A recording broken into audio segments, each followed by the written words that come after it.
వీక్షకులకి నమస్కారం. గ్లోకి స్వాగతం. మీరు ఇప్పుడు చూస్తున్నది శ్రీ వెంకటేశ్వర జూలాజికల్ పార్క్ జంతు ప్రదర్శనశాల. ఇది తిరుపతిలోని అలిపిరికి సుమారు 5 కిలోమీటర్ల దూరంలో ఉంటుంది. ఇది అలిపిరి నుండి కాణిపాకం వెళ్ళే రోడ్లో కుడి ప్రక్కగా ఉంటుంది. చంద్రగిరి కోటకి ముందుగానే ఇది వస్తుంది. తిరుపతిలో అతిపెద్ద జూ ఉంది అని తెలిసినా కూడా చాలామంది నిర్లక్ష్యం చేస్తారు, పెద్దగా పట్టించుకోరు. కానీ ఈ శ్రీ వెంకటేశ్వర జూలాజికల్ పార్క్ అనేది ఆసియాలోనే అతిపెద్ద జూలాజికల్ పార్కు, జంతు ప్రదర్శనశాల. ఏకంగా 22 చదరపు కిలోమీటర్లు అంటే 5,532 ఎకరాలు వైశాల్యంలో ఉన్న అతిపెద్ద జూ. అదిగోండి, టికెట్ కౌంటర్ దాటి ఇప్పుడు లోపలికి ఎంటర్ అవుతున్నాం. ఇది చాలా సువిశాలమైంది, నేను ముందే చెప్పినట్టు. అదిగోండి, టికెట్ చెకింగ్ జరుగుతుంది. మా ఫ్రెండ్ టికెట్లు చూపిస్తున్నాడు. ఇదిగోండి, అక్కడక్కడ ఇలాగా ఆ పార్కులోని ఉండే జంతువుల యొక్క వివరాలతో మనకి కనిపిస్తూ ఉంటాయి పట్టికలు. ఇదిగోండి, అది కరోనా టైంలో వీడియో. ఇది నేను తిరిగి రీఎడిట్ చేసి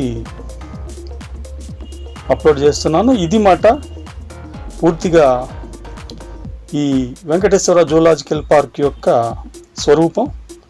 మ్యాప్ చాలా సువిశాలమైంది, ఆసియాలోనే అతిపెద్ద జంతు ప్రదర్శనశాల.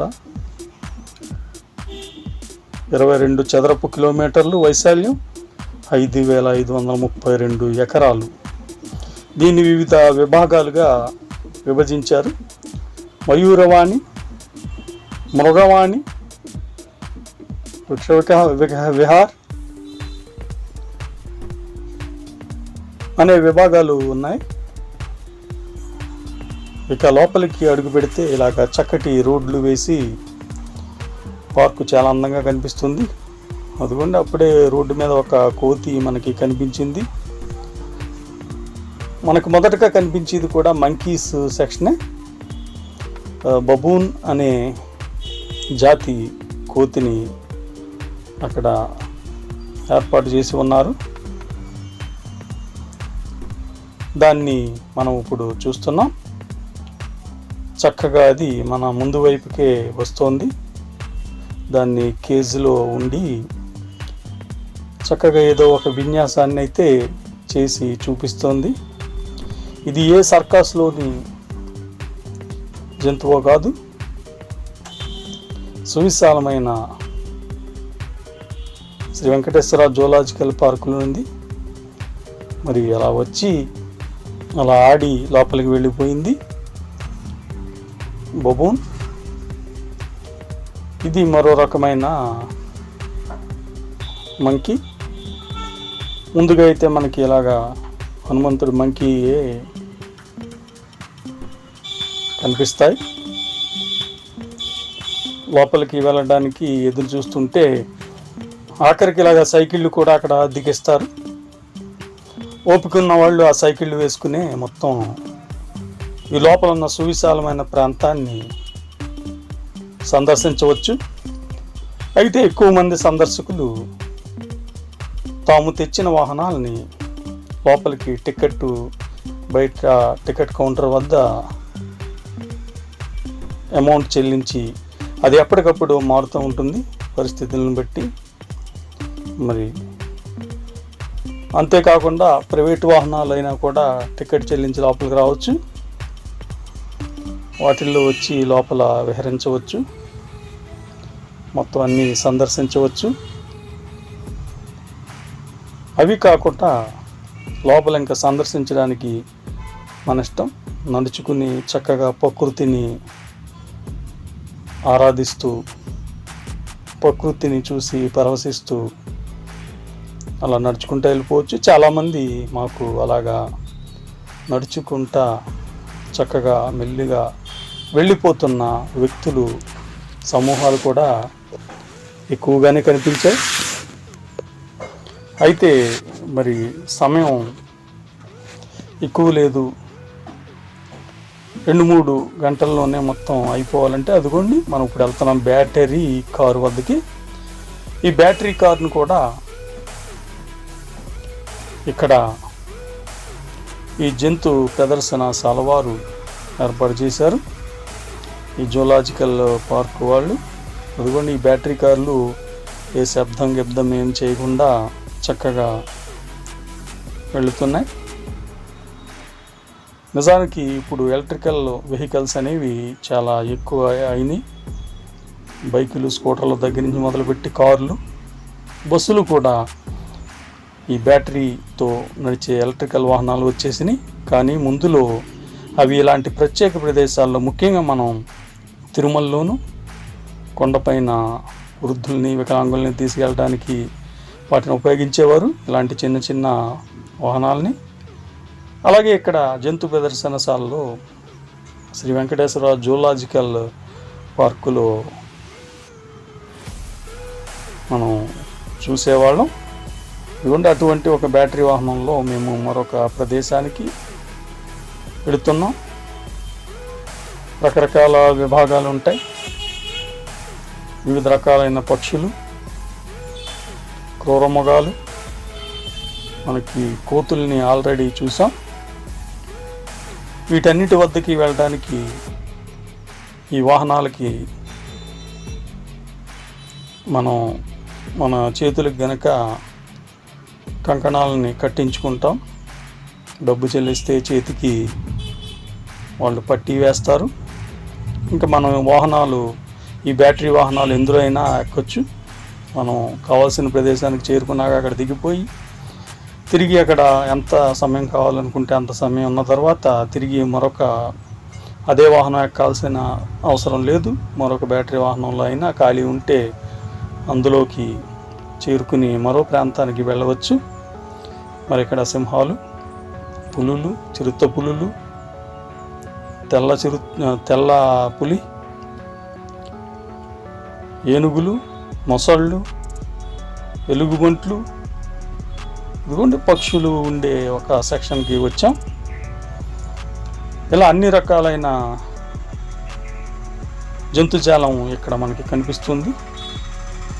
మరి ఆసియాలోనే అతిపెద్ద జూలాజికల్ పార్క్ అయిన ఈ శ్రీ వెంకటేశ్వర జూలాజికల్ పార్కులో మరి ఇవన్నీ ఉండాలి. ఇది 2021 జూన్ నాటి వీడియో తిరిగి అప్లోడ్ చేస్తున్నాను. బ్యాక్గ్రౌండ్ మ్యూజిక్ కానీ వ్యాఖ్యానం కానీ జత చేసి, అదిగోండి తెల్ల నెమలి చక్కగా పొరుగు విప్పి లోపల నాట్యమాడుతుంది. కాకపోతే అదర్ మెస్సలు అవి అడ్డు పెట్టారు. దాంట్లోంచి మనకి వీడియో చిత్రీకరణ అనేది కొంచెం కష్టసాధ్యమైన అక్కడ పరిస్థితిని మీకు చక్కగా చూపించడానికి మరి ప్రయత్నం చేశాను. కొంచెం ఇబ్బందికరమే దానిని వీక్షించడం, అయినా కూడా అక్కడ ఉన్న వాస్తవ పరిస్థితిని చూపించడానికి ఈ బ్లాగ్లో ప్రయత్నం చేస్తున్నాను. ఇంకా రకరకాల నెమళ్ళే కాకుండా కోళ్ళు, అందులో కూడా వివిధ జాతులు. చూడండి ఈ కోళ్ళకి ఎంత పొడవాటి తోకలు ఉన్నాయో, ఏదో నెమలికి ఉన్నట్టుగా. ఇలాగా అన్ని రకాలైనవి ఉన్నాయి. అలాగే కొండ చెలువలు, అవన్నీ కూడా ముందు వస్తాయి. ఇదిగోండి ఇదో ఒక కోడి, మన ఇంట్లో దొరికే కోడిలాగే ఉంది. ఇది కోడి పుంజు.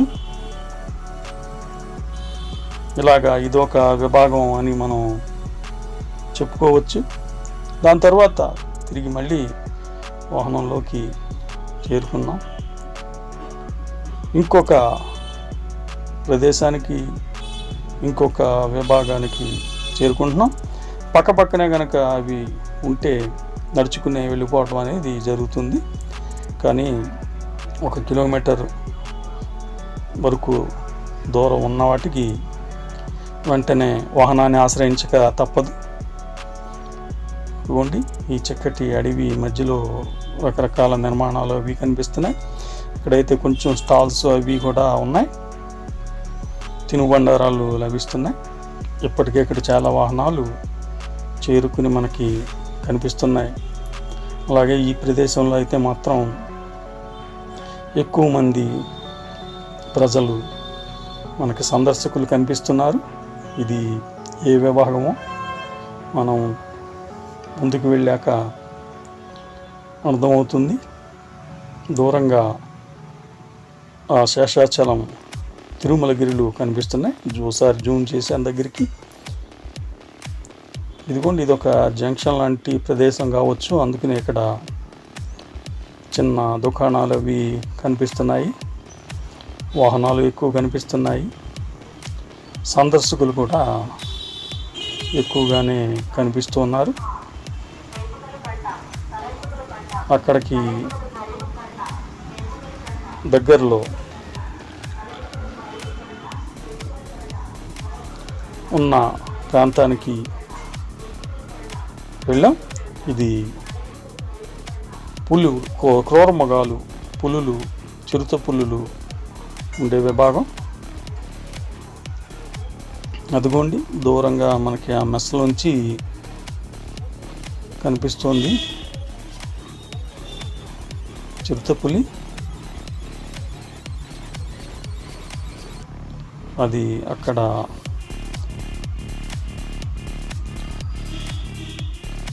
తచ్చాడుతోంది, విసర్జిస్తోంది. వీటిని సుమారు 2 ఎకరాల వైశాల్యం ఉన్న భూభాగాల్లో వీటిని వదిలేశారు. చుట్టూ మెస్సలు ఏర్పాటు చేశారు, చాలా ఎత్తుగా గుహల్లాంటి ఏర్పాటు కూడా ఉంది. ఎందుకంటే ఈ క్రూరమృగాలు, పుళ్ళు, సింహాలు ఇటువంటివి గుహల్లో నివసిస్తాయి. దర్జాగా అటు ఇటు నడుచుకుంటా తిరుగుతుంది. రాతి బండల్ లాంటివి కూడా ఏర్పాటు చేశారు. సహజ సిద్ధమైన వాతావరణం ఈ తక్కువ ప్రాంతంలోనే వాటికి ఉండాలని అక్కడి నుంచి నడుచుకుంటా మరి కొంచెం ముందుకు వెళ్ళాం. ఇక్కడ మరొక రకమైన పులి కనిపిస్తుంది. ఇది కూడా అక్కడ ఉన్న ఆ తక్కువ ప్రదేశంలోనే అన్ని రకాల పనులు చేసుకోవాలి కాబట్టి అక్కడే సేద తీరుతోంది. ఇక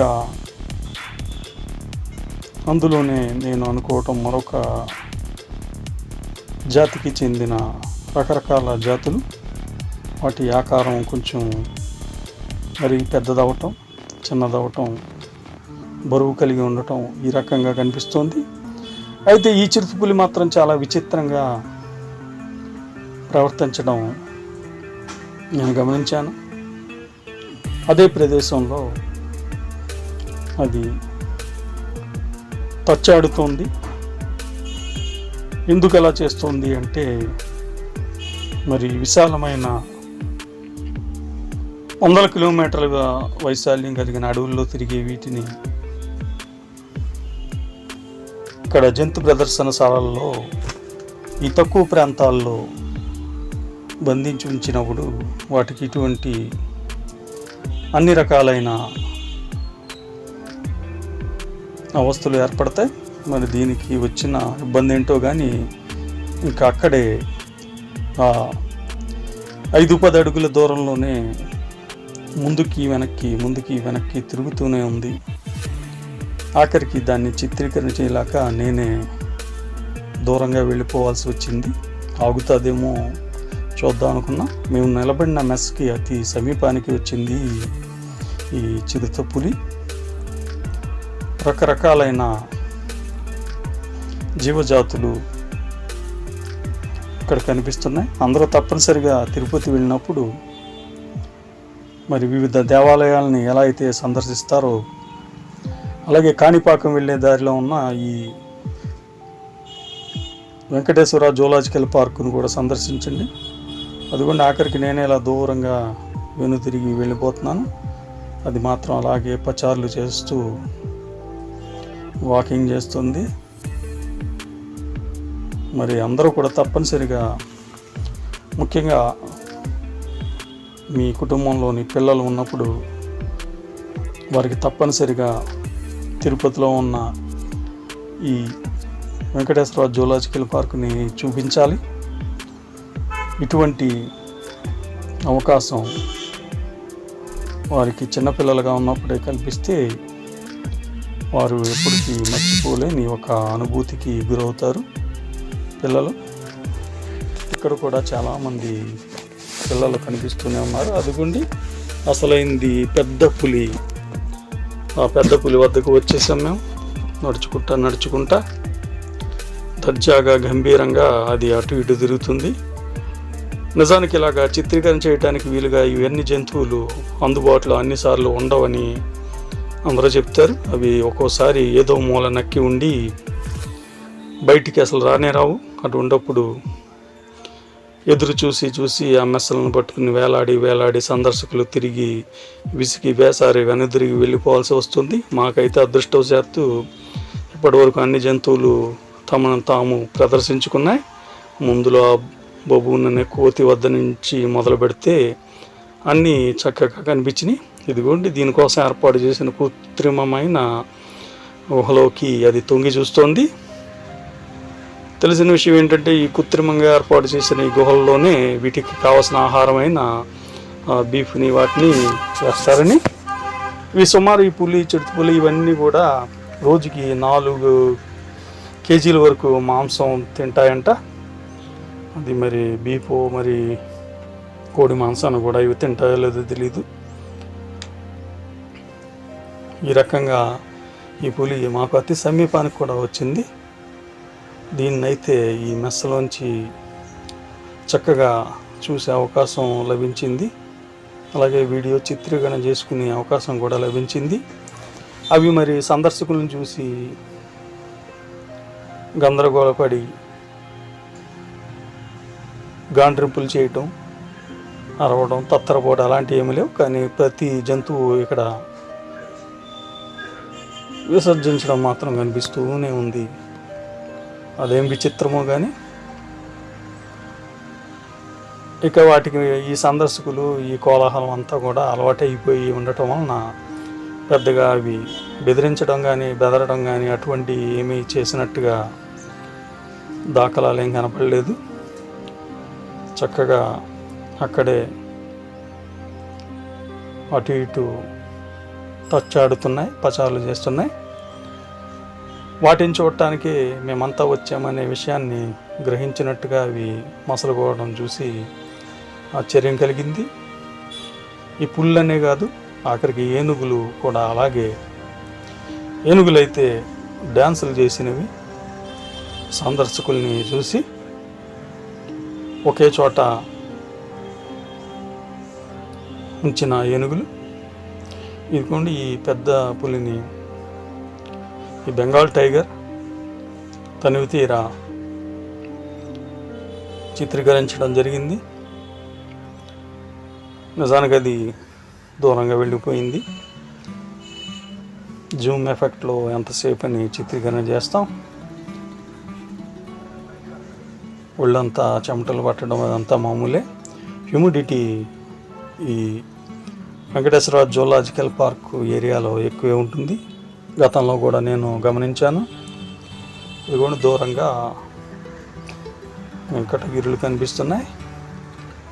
రోడ్లు, అడవి మధ్యలోంచి వేసిన విశాలమైన రోడ్లు, చక్కటి రహదారులు. ఈ జంక్షన్ ప్రాంతాలకు వచ్చాక ఎటు వెళ్ళాలి ఏంటి అనేది సూచికా బోర్డులు కూడా చక్కగా ఉన్నాయి. అది కూడా చూస్తుండగానే సింహం ఉన్న చోటకు వచ్చేసాం. కాకపోతే మీకు ఆ సింహం సరిగ్గా కనిపిస్తుందో లేదో. ఈ సింహాలు సేద తీరడానికి మరి సింహాన్ని మృగరాజు అంటారు, అడవికి రాజు సింహం అంటారు.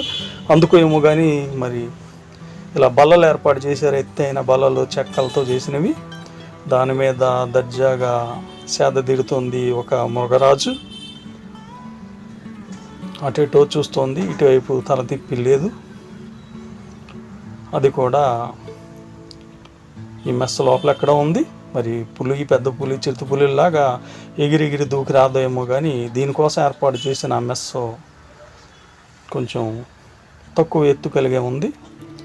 కాకపోతే సింహాలు ఉన్న చోట చుట్టూ కందకాలు లాంటివి కనిపించడం జరిగింది. ఇక ఆ సింహం అలాగే ఉంది. ఇక తెల్ల పులి వద్దకు వచ్చాం. తెల్ల పులి కూడా ఒక కొద్ది క్షణాలు మాకు కనిపించింది. కనిపించకపోవటం అనేది ఏమీ లేదు, అది అదృష్టమే.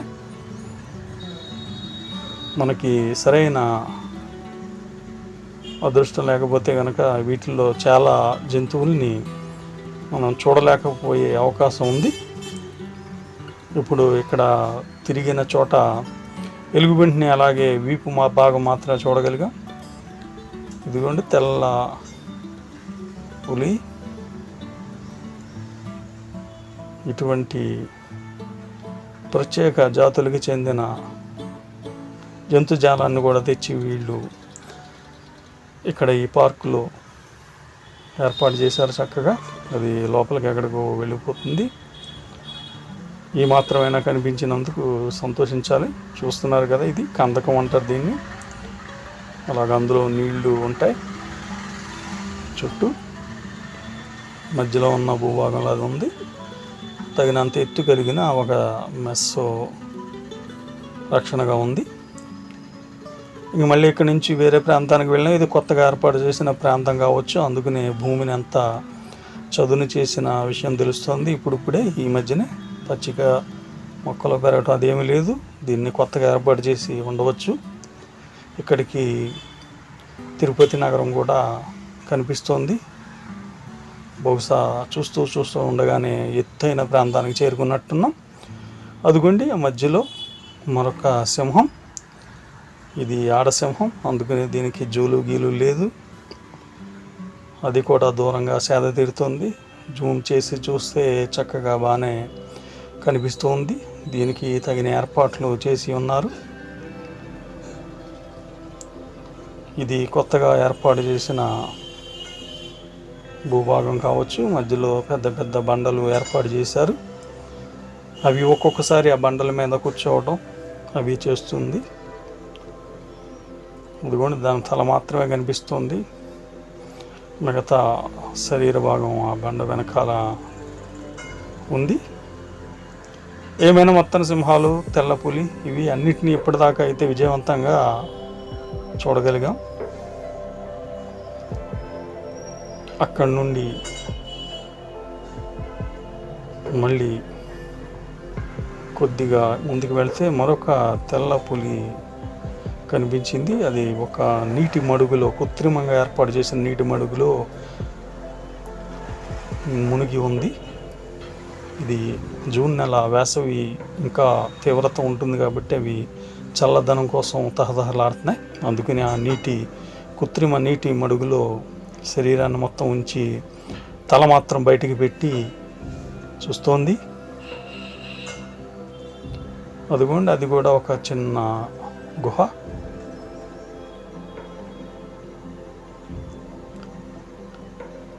ఇక మెల్లిగా మరొక విభాగానికి వెళ్ళటానికి ఆ ప్రదేశాన్ని నుంచి తెల్ల పులి, సింహం ఇవి ఉన్న ప్రదేశాన్ని నుంచి వస్తూ ఉంటే ఇదిగోండి ఇదొక చెమల పుట్ట కనిపించింది. మరి చీమల పుట్టలో చేరిన పాములు కథ ఉంటుంది. చలి చీమల చేత చిక్కి చచ్చిన పాము కథ ఉంటుంది. మరి అదే ఆ చీమల పుట్ట కథలు, నీతి కథలు. ఎంత పెద్ద విషసర్పమైన చలి చీమల చేత చిక్కి చావదే సుమతి అంటారు. అలాగే చీమల పుట్టలో చేరిన పాముల కథ కూడా ఉంటుంది. ఈ ప్రదేశంలో సందర్శకుల యొక్క హడావుడి అది ఎక్కువే ఉంది. అది ఎందుకంటే సింహాలు అవన్నీ ఉన్న ప్రదేశం. ఇక అక్కడి నుంచి బయలుదేరి మళ్ళీ మరొక విభాగం కేసి మా ప్రయాణం సాగుతుంది. బ్యాటరీ కారులో నడిచి వెళ్ళి వాళ్ళు ఓపిక్గా కిలోమీటర్ల ఎండ వేడిమిలో సైతం నడుచుకుంటూ వెళ్తున్నారు. అది ఓ రకమైన ఆనందాన్ని కలిగించే విషయమే. ప్రకృతి ఒడిలో మనం చక్కగా నడుచుకుంటూ వెళ్ళడం అనేది. అయితే ఎంతైనా ఇది అడవి కాబట్టి కొంచెం జాగరూకతతోనే ఉండాలి. గబుక్కుని మిగతా జంతువుల విషయంలో ఏవి బయటకు వచ్చేది ఉండదు, కానీ పాములు, విష సర్పాలు లాంటివి ఏమన్నా ఉంటాయేమో అనేది చూసుకోవాలి. అదిగోండి ఒక చలువు రాతితో రాతి బండ, రచ్చబండ లాంటిది ఏర్పాటు చేశారు. అదిగోండి వ్యక్తిగత కారులతో ప్రయాణాలు సాగుతున్నాయి. అదిగోండి ఎలుగుబంటి నేను చెప్పింది. ఈ ఎలుగుబంటిని ఎంతసేపు ప్రయత్నించినా అది వీపు మాత్రమే చూపించింది. లోపల ఎవరితోనో గుసగుసలాడుతోంది ఆ గృహలోకి. ఇక చుట్టూ ఉన్న సందర్శకుల్ని అడవిని ఒకసారి పరికిస్తే ఈ విధంగా కనిపించింది. అదిగోండి ఆ ఎలుగుబంటి వెనక్కి తిరుగుతుందేమో అని చూసి దానికి అక్కడ కూర్చుని ఎదురు చూస్తూ ఉంటుంటే అది ఏమాత్రం కరుణించలేదు. ఇక అక్కడి నుంచి మళ్ళీ తిరిగి మేము బయలుదేరి మరొక చక్కటి విభాగానికి వెళుతున్నాం. అదిగోండి మాతో పాటు పక్కన ప్రయాణిస్తున్న బ్యాటరీ కార్లు, వాటిలో ఉన్న సందర్శకులు. ఇది చాలా పెద్ద మ్యూజియం. కొండ చిలువలు ఉండే ప్రాంతానికి వచ్చాం. ఇక్కడ ఏనుగులు, జింకలు, సింహాలు, పులులు, ఎలుగుబంట్లు, కోతులు, పక్షులు, నెమళ్ళు, మొసలి అన్నీ ఉన్నాయి. మొత్తం 31 రకాల జంతువులు ఈ పెద్ద సువిశాలమైన శ్రీ వెంకటేశ్వర జూలాజికల్ పార్కులో ఉన్నాయి. 31 రకాల జంతువులు, 46 రకాల పక్షులు, 7 రకాల పాములు ఉన్నాయి. అందులో కొండ చిలువ జాతి పాముని మనం చూడటానికి ప్రయత్నం చేసాం. అవి మన్ను తిన్న పాము అంటారు చూడండి, అలాగ ఆహారం దొరికితే కొండ చిలువ ఇంకా అలా చుట్టుకుని అలా ఉంటుంది తప్ప సరైన కదలికలు ఉండవు. అందువల్ల అది అలాగే ఉంది. ఒక నిమిషం చూసి ఇక అది అదే విధంగా ఉంటుందని వచ్చేసాం. అక్కడి నుంచి మరొక ప్రాంతానికి చేరుకున్నాం. ఇక్కడ కూడా సందర్శకులు చక్కగా కనిపిస్తున్నారు. చుట్టూ అడవి, నడుచుకుని వెళ్ళేవాళ్ళు యథావిధిగా నడుచుకుని ఈ సందర్శకులు ముందుకి కొనసాగుతున్నారు. ఈ బ్యాటరీ కార్ టికెట్ కొనుక్కోలేక కాదు, అదొక విధమైన ఆనందం.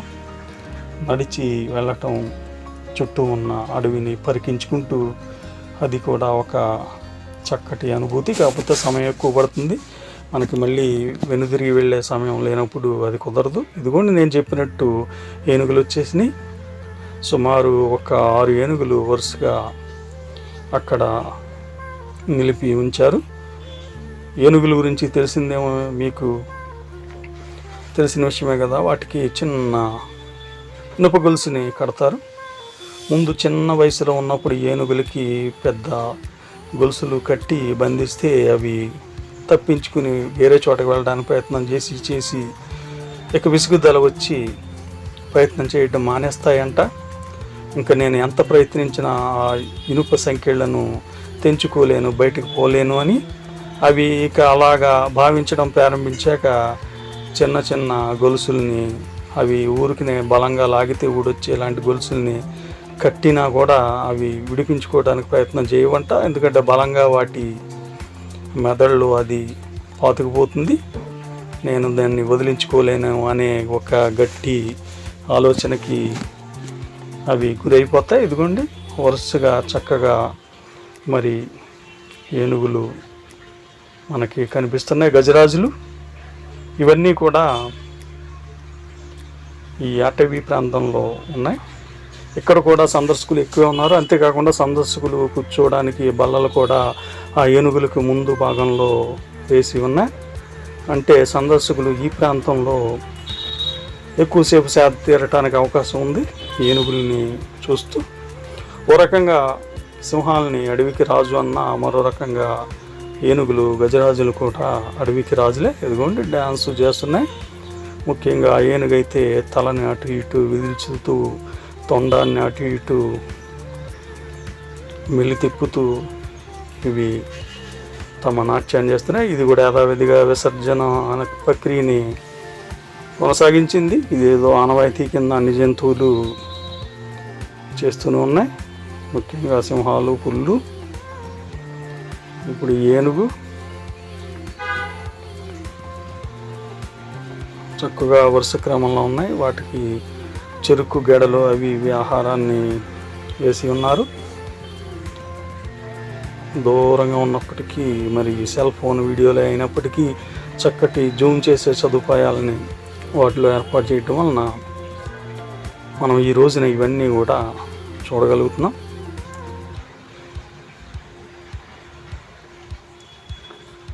అదిగోండి దూరం నుండి మరోసారి ఆ ఏనుగుల్ని గజరాజుల్ని వీక్షిస్తే చక్కగా ఉంది. ఎక్కువగా పార్కులో సందడి అంతా చిన్న చిన్న పిల్లల్ని రకరకాలైన విశేషాలని ఇక్కడ బోర్డుల్లో ఏర్పాటు చేసి ఉన్నారు. అక్కడ ఉన్న జంతువుల గురించి కానీ రకరకాలైన కొన్ని మైథలాజికల్ కథల గురించి కానీ ఈ మొసలి ఏనుగు వాటి గురించి. ఇదిగోండి ఈ మొసలి అంతే ఆ కొండ చెలువలాగే అలా నోరు తెరుచుకుని అలా ఉండిపోయింది. ఏంటిది, దీన్ని ఏమన్నా రబ్బర్ దాన్ని అట్టుకొచ్చి ఇక్కడ ఏర్పాటు చేశారా, ఒరిజినల్ మొసళ్ళు దొరకట్లేదని అని మేము అనుమానించేలాగా ఈ మొసలి అలాగే ఉంది. మేము అక్కడ ఉన్న ఒక పావు గంట 20 నిమిషాల సమయం ఉంటే అంతసేపు అది అలాగే ఉంది తప్ప కదలక లేదు. అదేదో రబ్బర్ బొమ్మలాగా. ఇదిగోండి మరొక చోట మరొక మొసలి. ఇవన్నీ పెద్దగా కదలక లేకుండా పడి ఉన్నాయి. బహుశా ఎక్కువగా మొసళ్ళు కదలక లేకుండానే ఉంటాయి, దొంగ దెబ్బతీస్తాయి. నీటి కోసం వేరే ఇతర జంతువులు వచ్చినప్పుడు చటుక్కున లేచి లటుక్కున పట్టుకుని మింగేస్తాయి. ఇదిగోండి మళ్ళీ బ్యాటరీ కారు వద్దకి చేరుకుంటున్నాం. అయితే మరొక చిన్న మొసలి అక్కడికి ఈ బ్యాటరీ కార్లు ఇవి వాహనాలు ఆగిన ప్రదేశానికి దగ్గరలోనే మరొక చిన్న మొసలి పిల్ల ఉంది ఆ నీటి మడుగులో, కృత్రిమ నీటి మడుగులో. అది కూడా ఏ కదలికలో లేకుండానే ఉంది. అది కొన్ని జంతువుల యొక్క విధానం అదే రకంగా ఉంటుంది. చక్కగా అటు ఇటు తచ్చట్లాడుతూ హుషారుగా తిరగడం అనేది అన్నిటికీ సాధ్యం కాదు. ఈ రకంగా శ్రీ వెంకటేశ్వర జూలాజికల్ పార్క్ అనేది 29 సెప్టెంబర్ 1987లో ఏర్పాటు చేశారు. 1987 29 సెప్టెంబర్. మరి అంతకుముందు ఉన్నదాన్ని మరింత సువిశాలంగా మరింత విపులంగా తయారు చేసి పెట్టారా వేరేమో తెలియదు. కానీ మొత్తానికి మేము మళ్ళీ వెనుదిరిగి వచ్చేసి స్వాగత ద్వారం వద్దకి చేరుకున్నాం. అక్కడ ఉన్న చిన్నపాటి గార్డెన్ని చివరిసారిగా చిత్రీకరణ చేస్తున్నాను. ఇక అయిపోయింది మా జంతువు యొక్క సందర్శన. చాలా బాగుంది. మీ ఇంట్లో మీతో పాటు తిరుపతి వచ్చిన వాళ్ళలో పిల్లలు ఉంటే కనుక తప్పనిసరిగా ఈ చంద్రగిరి వెళ్ళేటప్పుడు, కాణిపాకం వెళ్ళేటప్పుడు అలిపిరికి 5 కిలోమీటర్ల దూరంలో ఉండే ఈ వెంకటేశ్వర జూలాజికల్ పార్క్ని సందర్శించండి. ఈ వ్లాగ్ ఇంతటితో సమాప్తం. నమస్తే.